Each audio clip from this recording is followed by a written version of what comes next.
Hello friends, schoolsteps.in welcomes you again. In this tutorial, we will discuss how to perform an action on voice input. Let's do it.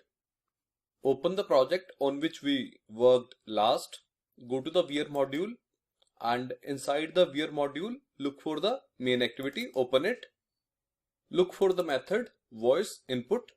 In this method, let's focus on two things. One is the notification utils dot extra voice reply. We passed this as a parameter in the remote input dot builder object.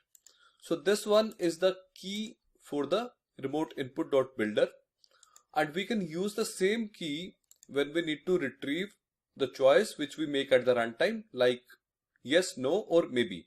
So whatever is our choice, we can retrieve that choice using the extra voice reply key.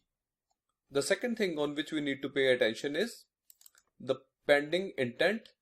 If you remember, this one gets open after we make a choice. So the class corresponding to the pending intent is notification details. So we need to open notification details.java. So let's go there. In the notification details.java, let's create one method. Let's say private char sequence, and let's say get message text, and let's pass the parameter as intent, and let's say return null. Right here we need to say remote input dot get results from intent, and we need to pass intent here. Now this particular method get results from intent, it returns the object of bundle. So we can say bundle is equal to remote input dot get results from intent. Let's check the condition if bundle is null or not. Say if bundle is not equal to null, then do something. Now here we need to say return bundle dot get char sequence, and here we need to pass our key, which is notification utils dot extra voice reply. So this method will return us a char sequence, and that char sequence will contain the choice which we'll make at the runtime. So remote input is the class which is responsible for fetching our choice at the runtime using the method get results from intent, and eventually that value is returned to us by the method get char sequence. Now we need to call this particular method. Let's call it inside the onCreate method. Right here, let's call this particular method, and in the parameter we need to pass intent. So we can say get intent. Now this method returns the char sequence. So we can say char sequence is equal to get message text. Next, quickly create the object of a string. Let's say string reply underscore was is equal to, and we can say get resources dot get string, and here we can say r dot string dot reply underscore was. If you remember, we created this string in the strings.xml in our last tutorial. Next we can say toast dot make text. The first parameter is this, second one is reply underscore was plus char sequence, and the third parameter is toast dot length long, and in the end we need to say dot show. Now make the similar changes in the mobile module, and let's run our program. Here is the output on the round VR AVD. Let's click on voice input, drag it to the right, we'll get a notification, drag it to the left, click on my voice, let's choose no, click on it, it will say my reply no, and it will open the pending intent, and you can see here the toast which says reply was no. Drag it to the right, let's click on the my voice again, pull it up, let's say maybe, click on it, it will open the pending intent and it says reply was maybe. Now let's go to the mobile module, and under the mobile module look for the notification details.java. I repeat, we are gonna open the notification details.java under the mobile module. Let's open it. So we have already made the similar kind of changes which we made for the VR module. We did it just to be in the sync.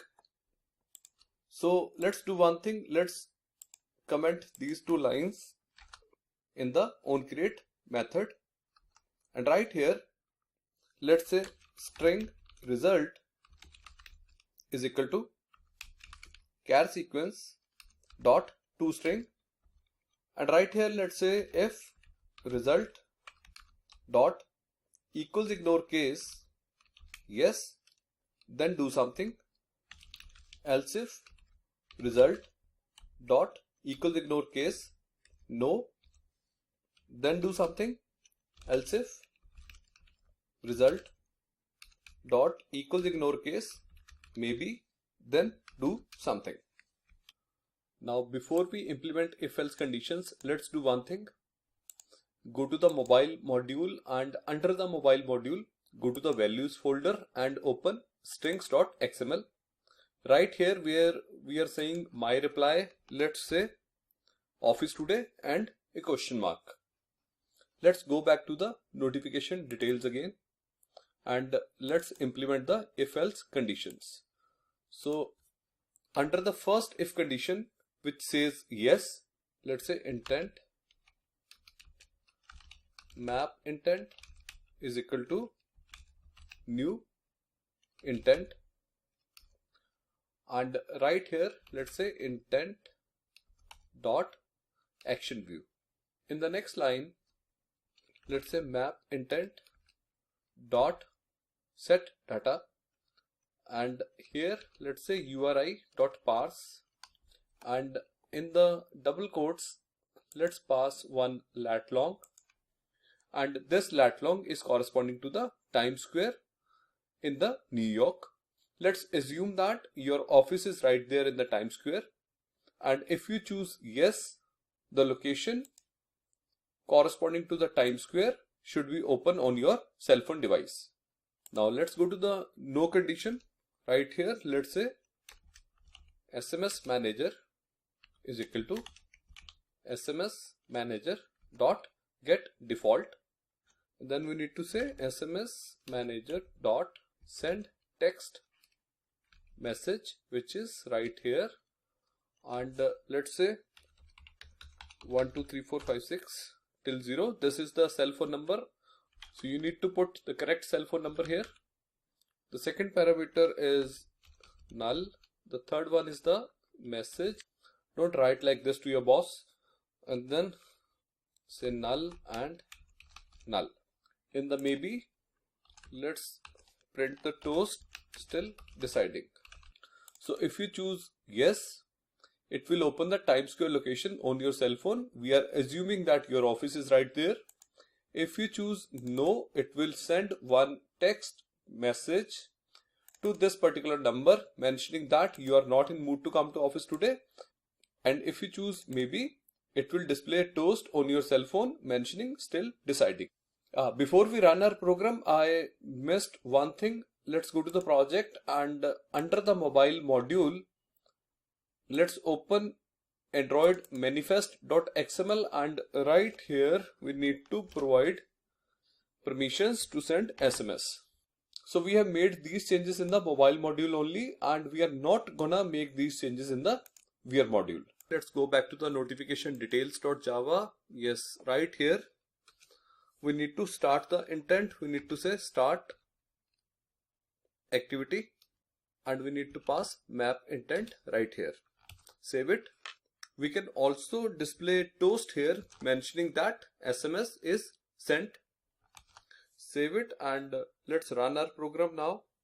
We are gonna run our program directly on the real cell phone device, and we will sync the notifications with the Android Wear emulator. Let's do it. Here is the output on the real cell phone device, and in the background you can see the emulator running. Let's click on the voice input button. the moment we click on the voice input button, it will show one notification on the emulator. Let's drag it to the left. It will show us my voice. Let's click on it. And right here you can see Office Today ? Let's choose yes. Let's wait for it to complete. And it will open the Times Square location on map on your cell phone. Let's click on the My Voice again. And this time let's choose no. And it will show us SMS sent. Friends, with this I take your leave. Thank you so much. Please like our page on facebook.com/letsandroid.